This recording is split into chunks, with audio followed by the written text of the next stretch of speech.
こんばんは。ゆめちゃんの怪談部屋へようこそ。今日のお話は、振り返ったらいた。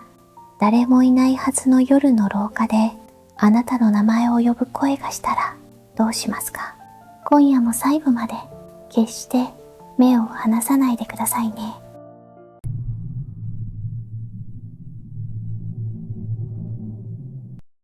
夜勤の清掃員として働くリナは、奉公になった中学校の夜間警備を兼ねた仕事をしていた。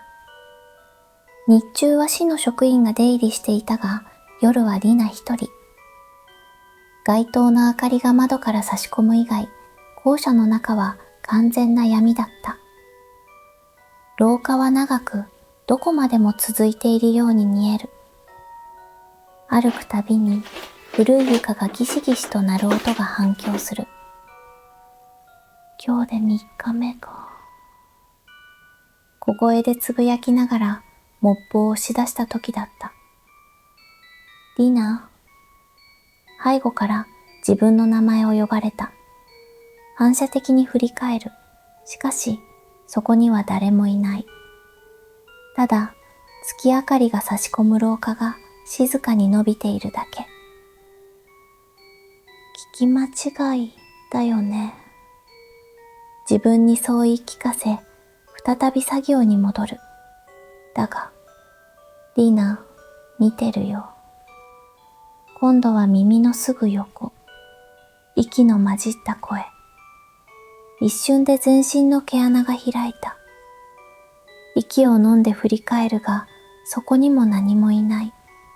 視界の端に何か白い影が一瞬動いた気がした。体育館の方へ続く廊下の奥。リナはモップの柄を握る手に力を込めた。この校舎に自分以外の人間はいないはず。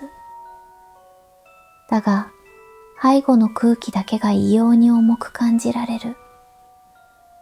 時計の針がコツッと音を立てた瞬間、空調も止まった。世界が一瞬、音を失ったように静まり返る。リナは誰かに見られているという確信だけを抱きながら、ゆっくりと職員室の方へ戻り始めた。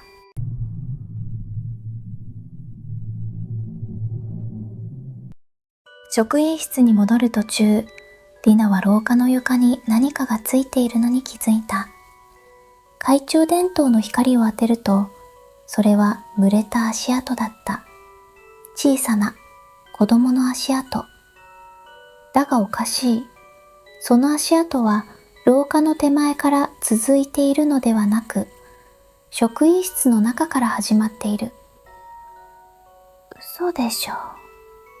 唇が乾く。リナはためらいながらも足跡をたどった。一つ、また一つ。足跡はまるで何者かがリナを誘うように前方へ続いている。廊下を進むたび、頭上の蛍光灯が一つずつ点滅を繰り返す。光がつくたびに廊下の影が揺れ、音もなく何かが動いているように錯覚する。やがて足跡は階段の踊り場で途切れた。その踊り場に誰かが立っていた。表情は見えない。肩までの黒髪、白い服、まるで古い制服のようにも見える。パレ。声が震える。女の子のような小柄なシルエット。だが微動だにしない。衰弱が数秒続いた後、少女の首がゆっくりと動き始めた。ぎこちなく左右に傾く。やがてその首が異常な角度まで倒れた。骨の騎士の音がした気がした。その瞬間、蛍光灯が一斉に消えた。階段の闇の中でかすかに水滴の落ちる音だけが響く。リナは後ずさりしながら懐中電灯を構え光を当てた。踊り場にはもう誰もいなかった。ただ壁に手のひらの跡が何十個もついていた。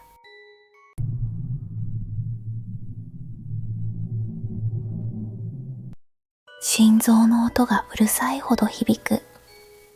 リナは足早に階段を上がり、2階の職員室に逃げ込んだ。ドアを閉め、背中で押さえる。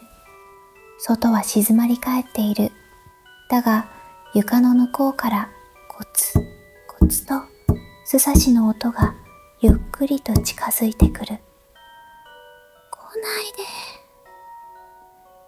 息を殺しながら机の下に隠れる。ライトを消した瞬間、部屋の隅で何かが動いた。リナは息を止め、目だけでそちらを見た。ロッカーの隙間、暗闇の奥から白い顔が覗いていた。輪郭だけがぼんやりと浮かび上がっている。目がない、鼻もない。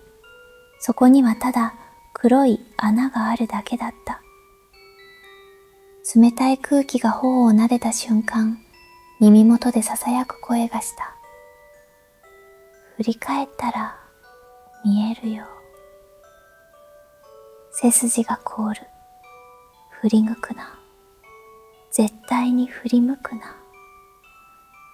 頭の中で叫んでいるのに、体が勝手に動いてしまう。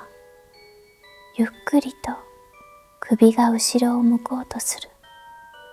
反射的に目を閉じた。見ない。静でも何かが頬を撫で、髪を持ち上げる。すぐ後ろにいる。次の瞬間、部屋の電気が一斉についた。静寂。誰もいない。床に携帯が落ちている。画面を覗いたリナは息を飲んだ。疎っていたのは自分の背後から顔を覗き込む白い女の姿だった。彼女が最後に残したのは廊下に転がった携帯と濡れた足跡だけ。あなたも名前を呼ばれたら決して振り返らないでくださいね。今夜もゆめちゃんの怪談部屋を見てくれてありがとう。それではおやすみなさい。チャンネル登録よろしくお願いします。